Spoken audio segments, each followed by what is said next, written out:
sa Rossi ngayon mga idol, no? Sa Rossi Kalilangan Bukidnon branch para dito sa Rossi Machu 150 nila kasi meron dito isang piraso na available. So bukod dito, wala nang ibang available na Rossi Machu 150 pampasada. So ayan, makikita natin kapag 150 naka-chrome yung makina niya. Ikutan natin ang motor na to kung anong meron dito. Nabangan ng lahat ng Rossi Flame 150X mga idol at saka yung Rossi Flash 150X sad to see, wala pa rin available dito sa Kalilangan Bukidnon branch. So naghihintay pa tayo na may dumating dito. Isa rin tayo sa unang makakuha ng Flash 150. Ito nga pala yung Rossi Machu 150 nila mga idol na available dito. Isang piraso lang talaga yung may kulay black. Malalaman natin kung 150, 175 or 125 ang dyan sa kulay ng kanyang makina. Sa 150 naka-chrome, tapos sa 125 naka-black, tapos pagdating naman sa 175 nila is yung naka-gold. Alamin muna natin yung engine specs niya. So binubuo ito ng 144.6cc displacement, naka 4-stroke, naka 2 valves, naka single cylinder, at ito ay carburetor type system pa lamang. Meron itong 5-speed manual gear. Kaya nitong dumulo ng hanggang 12.73 horsepower at 7,500 RPM, at meron itong arangkada na umaabot ng 10 Nm at 4,500 RPM. So pagdating sa pagpoproduce ng power output, napakalakas na talaga ng motor na to. Perfect ito pang long ride mga idol kasi nga meron siyang tank capacity na umabot ng 12 liters at kaya nito mag-average fuel consumption around 48 km per liter. Pagdating sa headlight niya, ito siya naka-valve type. Sa signal lights niya naman, ganun din naka-valve type. Tapos makikita natin dito sa head Macho nakalagay, tapos yung sticker niya ganyan din siya. Tapos naka-glossy black yan dito. Yung sticker niya merong naka-gray na kulay, tapos naka-black. Tapos may lining din siya kulay red mga idol. So ayan. So pagdating sa ilalim ng kanyang head, meron siyang emblem na Rossi. Meron siyang butas dito na good for aerodynamics or lusutan ng hangin. Tapos andyan yung busina niya or yung horn niya.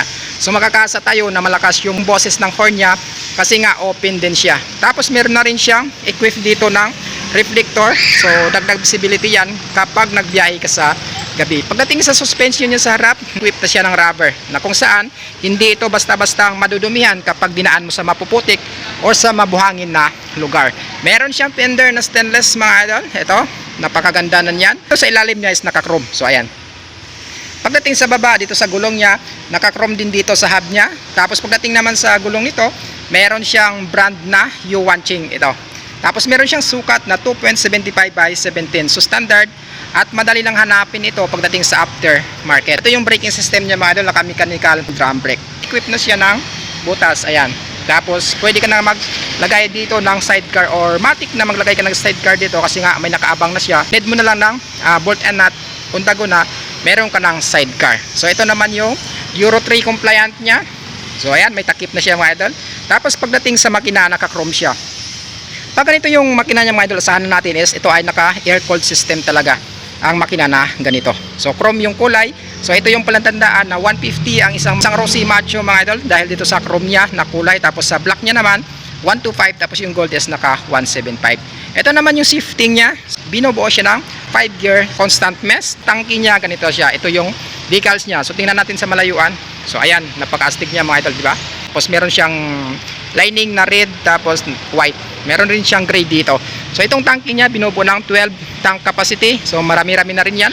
Goods for long ride. Side cover niya ganyan yung naka-decals. So meron din siyang nakalagay na R Machu TC 150 or displacement ng kanyang makina. So dito nakalagay yung baterya niya mga idol. Tapos sa kabila niya naman yung air cleaner. So may starting system siya nga pala na merong electric start, pero din siya backup na kickstart.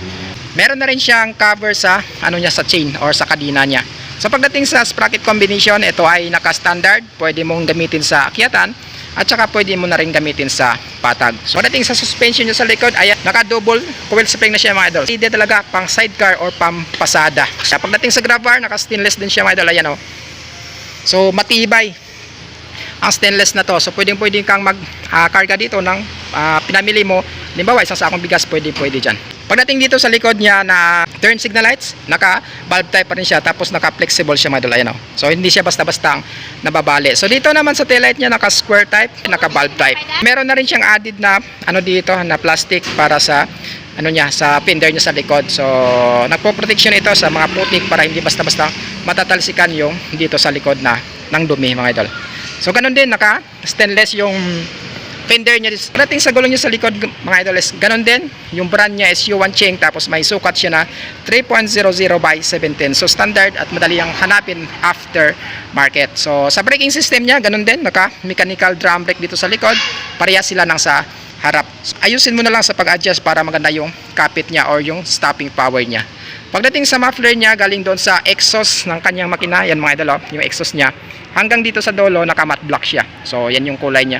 Tapos, meron na rin siyang mahabang heat guard, ayan. So, mahaba na yung heat guard niya mga idol na makakaasa ka na hindi ka basta-basta mapapaso dito kapag sumampa yung paa mo or yung paa ng pasahero mo or maging ikaw na driver. So, ayan naman yung sa kabila niya mga idol na decals, dito sa kabilang side niya. Dito sa air cleaner. So kung ano sa kabila, ganun din siya. Nakalagay dito yung Armature TC150. Meron siyang kulay na red, white mga idol, ayan o. Tapos may black rin siya na lining. So ito yung backup starting system niya na kickstart. Dito sa upuan niya, makapal siya mga idol. Pwedeng humawak dito, ayan o, may hawakan siya. So hindi siya gaanong dulasin. Kahit ano pang klaseng pantalon ang gamitin mo dito, so okay siya mga idol. Tapos ang kapal niya, so goods talaga pang long ride kapag makapal yung upuan ng isang motor. So ito naman yung tangke niya, hindi naman siya kalakihan, so tama lang yung size. Tapos naka-chrome din yung bukasan ng tangke niya dito. Pagdating sa manibela niya or sa setting position niya, ito ay naka-upright position. Magkakaasa ka dito na hindi ka basta-basta mangangawit during long ride. So meron siyang mga buttons dito sa kakaliwang bahagi. Nakikita natin dito yung high beam, low beam, turn signal lights, left and right, tapos meron siyang busina dito. Pagdating sa kanan niya, andito yung bukasan ng ilaw. Ayan, on off. Tapos hazard, meron siya starting system na electric start. Meron siyang traditional key lang mga idol. Sa meter panel niya, ayan. So analog pa lang siya. So ayan mga idol, makikita natin yung mga indicator tulad ng speedometer, ayan, odometer, makikita din natin. Turn signal lights, neutral indicator, high beam, low beam, tapos gear indicator, makikita din natin dito. Ang wala lang dito talaga is yung fuel indicator. Yung talaga yung iniintay natin na kapag nag-upgrade si Rossi dito sa meter panel niya is may sama na rin yung fuel indicator dito.